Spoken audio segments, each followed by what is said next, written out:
अब हमने एक्सरसाइज तो करनी होती है, लेकिन जो टेम्परेचर है वो 45 पे चला जाता है, क्या समर हीट हमारे वर्कआउट को अफेक्ट करती है? जी बिल्कुल इफ़ेक्ट करती है इन अ सेंस कि आपको उसमें मॉडरेसी क्रिएट करनी पड़ती है, पहले बहुत ज़रूरी है, और अपने टाइमिंग को थोड़ा स्विच करना पड़ता है। किसी ऐसे टाइम में वर्कआउट करें जो कि फेवरेबल थोड़ा सा हो, अर्ली मॉर्निंग हो, बहुत early morning like 4 AM 5 AM 6 AM time, और या आप इसको लेट इवनिंग में ले जाएं।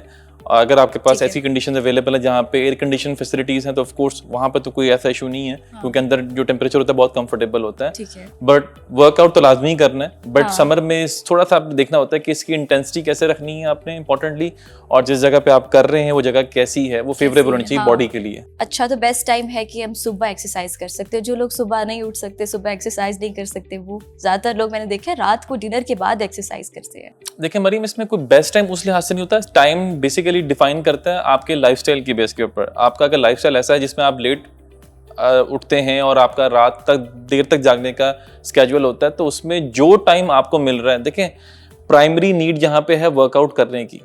कि आपने कोई ना कोई वर्कआउट करना है, जिम जाना है, कोई फिजिकल एफर्ट करनी है।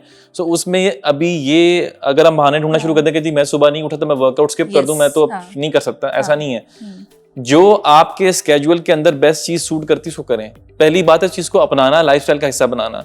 ये बात का मसला होता है कि आप उसको मॉर्निंग में कैसे शिफ्ट कर सकते हैं, या इवनिंग में नहीं करना चाहते तो उसको कैसे मॉर्निंग में लेकर आना है, या अगर आप ऐसे हैं कि आप मॉर्निंग पर्सन नहीं है तो आपने इवनिंग में ही करना है। So timing doesn't matter, to be honest.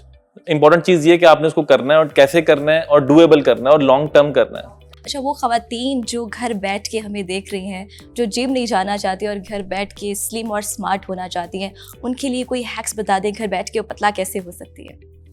पहली बात तो ये कहते हैं घर बैठ के कोई पतला हो नहीं सकता। पतला होने के लिए आपको एफर्ट करनी पड़ती है, और उस एफर्ट का टोटल जो मैयार है वो दो चीज़ों पे बेस करता है, आपकी फिजिकल एक्टिविटी और आपका फूड इनटेक।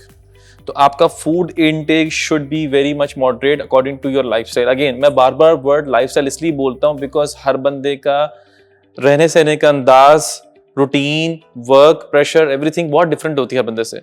सो जो खवातीन घर में होती हैं, हाउसवाइफ होती हैं, उनके लिए इंपॉर्टेंट ये होता है कि एक तो वो खाना जो है वो बड़ा मॉडरेसी के साथ खाएं। अच्छा। उसमें कम से कम चिकनाई का इस्तेमाल करें। जो बाकी सब लोग कहते हैं कि रोटी चावल को कंट्रोल में लेकर आएं, बिला वजह बेवक्त खाना मत खाएं, और अपनी क्वांटिटी को कंट्रोल करें। और वेरी इंपॉर्टेंट कि अपने आप को कम से कम आधा घंटा लाजमी दें, और वो कुछ सर्टन वर्कआउट जो कि बगैर किसी वेट के, बगैर कोई जिम जाए किए हम कर सकते हैं, वो हम जरूर परफॉर्म करें।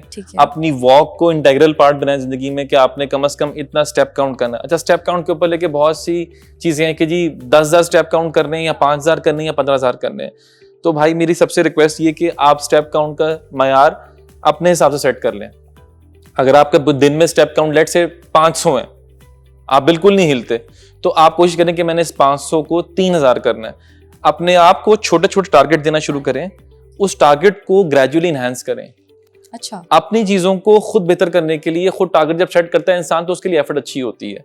जब आप लोग आपका टारगेट सेट करते हैं तो डेफिनेटली उस टारगेट को पहुंचने के लिए आपको लगता है कि यार ये बहुत मुश्किल टारगेट है, ये मैं कर नहीं पाऊंगा, ये मुझसे हो नहीं पाएगा। अक्सर आपने सुना होगा लोग ऐसे बहाने करते भी हैं कि मैं 10,000 स्टेप कैसे करूंगी, मैं तो दिन में सिर्फ 500 स्टेप करती हूँ।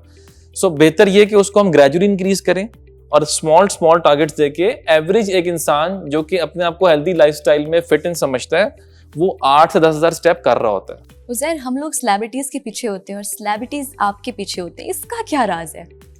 इसमें कोई भी ऐसा उस तरह का राज नहीं है। देखें आजकल जिस तरह का माहौल चल रहा है, स्पेशली कोविड के बाद, हर बंदे को इस चीज़ का बखूबी अंदाजा हो चुका है कि अगर सर्वाइवल है तो वो सिर्फ फिटनेस के अंदर ही है। जो बंदा फिट होगा उसका इम्यून सिस्टम बेहतर होगा, जिसका इम्यून सिस्टम बेहतर होगा वो ज़्यादा बेहतर सर्वाइव करेगा। तो बात इतनी सी है कि सेलिब्रिटीज हमारे जो माशरे में लोग होते हैं, बेसिकली उनको हम आइडलाइज करते हैं, ठीक है ना, और वो सबके आइडियल होते हैं, सब उनके रोल मॉडल को तौर पर लोगों को फॉलो कर रहे होते हैं, उनकी फैन फॉलोइंग होती है।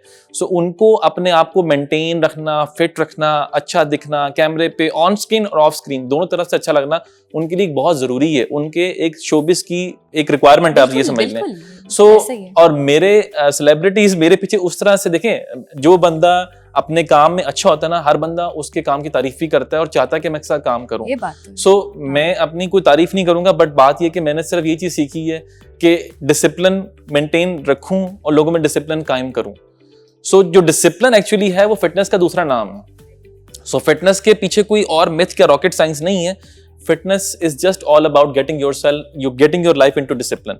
सो आप डिसिप्लिन सोने में, डिसिप्लिन खाने में, डिसिप्लिन आपके हर काम में, तो ये चीजें बहुत मैटर करती हैं। फिटनेस खाली जिम जाना नहीं है, ये लोगों में बहुत बड़ी एक कहते हैं ना कि गलत मिथ बैठी है कि जी जिम जाना ही सिर्फ फिटनेस का नाम है। टाइम पे सोना, अपने स्लीप आवर्स को पूरे करना, ये भी फिटनेस का पार्ट है। आप किस तरह के माहौल में रहते हैं, कितने टॉक्सिक पीपल आपके पास हैं, उनको अवॉइड करना, नेगेटिविटी को कैसे खत्म करना है, स्ट्रेस कैसे रिलीज करना है, अपने डिप्रेशन को कैसे कम करना है, तो ये सब एक पूरा सर्कल होता है जिसमें से आपने फिटनेस के थ्रू अपने आप को ओवरकम करना होता है। सो यही एक रीजन है कि why I am so common and why people, आपने कह दिया कि मेरे पीछे, बट ये कि मैं सिर्फ उनको यही कोशिश करता हूँ कि उनकी लाइफ को डिसिप्लिन में लेकर आऊं। तो आपके पास कौन कौन से सेलिब्रिटीज आते हैं, हमें उनके नाम बता दें। वैसे तो देखें, हम नाम आपको बताऊंगा तो फिर आप लगता है कि वो किसी बंदे की एक प्राइवेसी भी ब्रीच हो जाती है, बट ऑफ कोर्स अगर आप मेरा प्रोफाइल देखें तो उसमें आपको बहुत से डिजाइनर्स बहुत से ऐसे मिलेंगे, लाहौर के बहुत से ऐसे बड़े नाम जो कि पाकिस्तान के बहुत से ऐसे बड़े नाम जो अच्छे अच्छे इदारों से, इंस्टीट्यूट हैं, उनसे मुंसलिक हैं, वो मेरे साथ ट्रेनिंग कर चुके हैं। इवन उसमें एथलीट्स भी शामिल हैं, उसमें शोबिस के लोग भी शामिल हैं, उसमें ब्यूरोक्रेट्स भी शामिल हैं, उसमें एथलीट्स भी शामिल हैं, और उसमें आर्किटेक्ट भी शामिल हैं, उसमें फैशन डिजाइनर्स भी शामिल हैं। सो अल्लाह का शुक्र है कि मैंने काफ़ी जितने भी इस तरह के जो हमारे पास अवेलेबल इंस्टीट्यूट्स हैं, उन सबसे लोग जितने भी मुंसलिक हैं मेरे साथ काम कर चुके हैं, अभी स्टिल काम कर रहे हैं। अब मैं हमेशा उनसे सीखने की कोशिश करता हूँ। मेरा ये मकसद ये होता है कि अपने आप को उनमें ले जाके उनसे जो सीख सकता हूँ मैं वो सीखूं। वो तो मुझसे सीख रहे होते हैं बिकॉज वो मुझसे फिटनेस सीख रहे हैं, उनका बेसिक गोल तो वही है, लेकिन उनमें बैठ के वो किस अपनी स्कूल ऑफ थॉट से हैं, वो किस तरह से लोगों को बताते हैं, उनमें क्या स्किल है, उस स्किल को सीखना, उसको अंडरस्टैंड करना मेरे लिए बहुत जरूरी है। जो सेलिब्रिटीज जो हैं ये इतने फिट रहते हैं, आखिर ये खाते क्या है और इनका जाता कहाँ है, इनको लगता कहाँ है? देखिए जी, खाते ये लोग हैं और हर बंदा खाना खाता है। मेरा भी अभी भी जोर यही है तो लोगों को भी खाना आप जरूर खाएं। स्किपिंग मील्स जो है होती है बेसिकली वो कोई फिटनेस का अच्छा चीज नहीं होती कि आप मील स्किप करना शुरू कर दें, जी मैंने दिन में सिर्फ एक खाना खाया हुआ है। ये बहुत एक बैड हैबिट है टू बी ऑनेस्ट, और कोई भी डाइटिशियन और न्यूट्रिशनिस्ट इस बात से एग्री भी नहीं करता। खाना आपको प्रोपोर्शनेट करना चाहिए, उसमें इतदाल पैदा करना चाहिए, अपनी कैलोरी कंट्रोल करनी चाहिए, और उसके टाइमिंग बहुत इंपॉर्टेंट चीज है। खाने के टाइमिंग को रेगुलेट करें। अगर आप सुबह का ब्रेकफास्ट कर रहे हैं तो वो ब्रेकफास्ट टाइम की विंडो होनी चाहिए कि मैंने इस विंडो में ब्रेकफास्ट करना है। This is how you create discipline in your life. तो और जहां तक बात है, खाना तीनों टाइम खाना चाहिए लेकिन कंट्रोल्ड। तो जितने भी सेलिब्रिटीज इनको आप खाने देखते का हैं, पोर्शन हम कम हाँ करें। अपने पोर्शन देखें। हर बंदे का गोल होता है। कुछ लोगों ने मसल इंक्रीज करना है, कुछ लोगों ने वेट गेन करना है, कुछ लोगों ने वेट लूज करना है, किसी ने स्ट्रेंथ करनी है, किसी ने कंडीशनिंग करनी है, किसी ने श्रेड करना है। तो ये वेरिएशन होती है, बट इंपॉर्टेंट चीज ये है कि आप खाना सबसे पहले साफ सुथरा खाएं। इसलिए हम एम्फसाइज करते हैं कि हेल्दी फूड मीन्स के घर का खाना खाएं। उसका प्राइमरी स्टेप यही है कि अपने घर से खाना खाना शुरू करें, बिकॉज जितना साफ खाना किसी घर में बनता है, किसी घर के किचन में बनता है, कहीं और नहीं बनता। सो वो सबसे पहले आदत डालें कि वो खाएं। बाहर से खाना ऑर्डर करके मंगवाना, मैं ये नहीं कह रहा कि आप होटलिंग बंद कर दें या जंक फूड खाना बंद कर दें, बट उसकी क्वांटिटी को थोड़ा नीचे कर लें। I know it's very difficult being a Lahori, specially it's become very difficult कि अपने आप जुबान के टेस्ट को पूरा करने के लिए बहुत ज़्यादा चटखारे और इस तरह की चीज़ें खाते हैं, बट ये है कि हमारी हेल्थ को सबसे नुकसान भी ये चीज़ दे रही है, जिसमें एक्सेस क्वांटिटी ऑफ ऑयल की जो बाहर यूज़ होती है वो होती है, फिर the quality of the ingredients जो होती है प्राइमरीली वो बहुत होती है।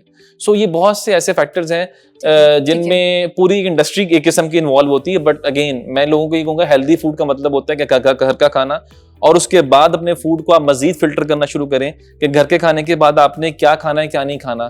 कौन से ऐसे फूड हैं जिनमें कार्बोहाइड्रेट्स की क्वांटिटी ज्यादा है, फैट एलिमेंट ज्यादा है, उनको हमने कम करना है, और कौन से ऐसे फूड हैं जिनमें प्रोटीन का इंटेक ज्यादा है, उनको हमने इंक्रीज करना है। ज़ैद, जो हम फैट खाते हैं वो हमारी बॉडी में जाता कहाँ है? देखिए जी, फैट आपकी बॉडी में जाता है लेकिन फैट डिपॉजिट होता है। देखिए फैट बॉडी में जो आपके प्रोटीन इंटेक होता है, कार्बोहाइड्रेट इंटेक होता है, फैट इंटेक होता है, इसका डिफरेंट रोल होता है। और जो हमारा मेटाबॉलिज्म होता है, जिसको हम डाइजेशन सिस्टम की अपने आसान अल्फाज में कहते हैं, तो उनको डाइजेस्ट करने में, प्रोटीन डाइजेस्ट करने में सबसे एफर्ट करनी पड़ती है आपके स्टमक को, ठीक है। देन कार्ब्स जो होते हैं आपके वो इजीली डिसॉल्व होते हैं बॉडी में। जो फैट ऐसा होता है बेसिकली वो डिपॉजिट जाके होता है, बिकॉज अगर आप टू मच ऑयली एलिमेंट्स लेंगे सो डेफिनेटली वो आपकी बॉडी में डिपेंड। अब फैट एक्चुअली एक basically kind of a dead thing होती है आपकी बॉडी में, जो आपकी बॉडी का साइज इंक्रीज करती है। कभी भी फैट मसल में शिफ्ट नहीं होता। लोगों में ये भी बहुत बड़ी गलत मिथ है कि जी मेरा फैट है तो मैं इसको मसल में कन्वर्ट कर लूंगा, ऐसा नहीं होता।